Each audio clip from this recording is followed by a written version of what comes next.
Saya fikir sangat menggusarkan. Semua orang sekarang ini nak jadi pakar. Ada setengah orang kalau bila ada ruang, dia boleh bicara seolah-olah dia pakar dalam semua hal.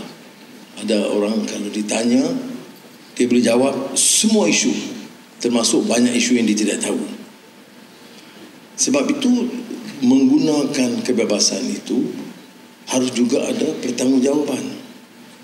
Dalam penyampaian ini saya tekankan kadang-kadang dalam pertarungan kita, baik politik, baik perselisihan faham, baik ideologi, baik kaum, suku kaum, negeri, itu kadang hilang nilai kemanusiaannya. Dia luput.